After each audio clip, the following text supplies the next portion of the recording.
বেলডাঙ্গায় বাহিনী স্থগিতাদেশ আর্জি খারিজ।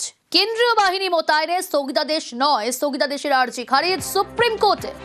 সুপ্রিম কোর্টের আর কি নির্দেশ জানার চেষ্টা করব। মৈত্রেয়ী রয়েছে আমার সঙ্গে। মৈত্রেয়ী, সুপ্রিম কোর্টের কি নির্দেশ?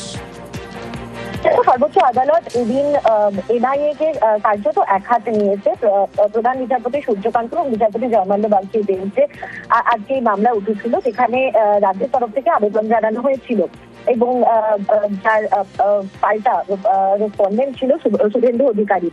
সেখানে আজকে বিচারপতিরা প্রশ্ন তোলেন যে মুর্শিদাবাদের বেলডাঙ্গার ঘটনায় এনআইএ সবদিক খতিয়ে না দেখে ইউএপিএ ধারা দায়ের করেছে কেন, ইউপিএর প্রয়োজনীয়তা আছে কিনা সেটা রিপোর্ট দিয়ে জানান এনআইএ কলকাতা হাইকোর্টকে। সেই নির্দেশ আজকে সর্বোচ্চ আদালতের তরফ থেকে দেওয়া হয়েছে।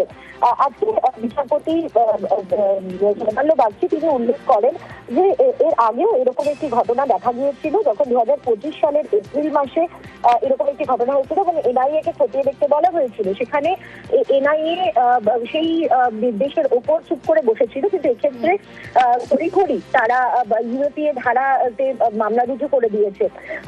তাদের বক্তব্য যে কোনো ধরনের আবেগতাড়িত বিক্ষোভ অর্থনৈতিক ক্ষতি সাধনের জন্য করা হচ্ছে এবং তা নাও হতে পারে। এ বিষয়ে এনআইএ কে সতর্ক থাকারও নির্দেশ দেওয়া হয়েছে। এর পাশাপাশি রাজ্যের তরফ থেকে যে রিট পিটিশন দাখিল করা হয়েছিল সেটাকেও কলকাতা হাইকোর্টের ডিভিশন বেঞ্চের কাছে ফেরত পাঠিয়ে দিয়েছে আজকে সর্বোচ্চ আদালত। বেশ।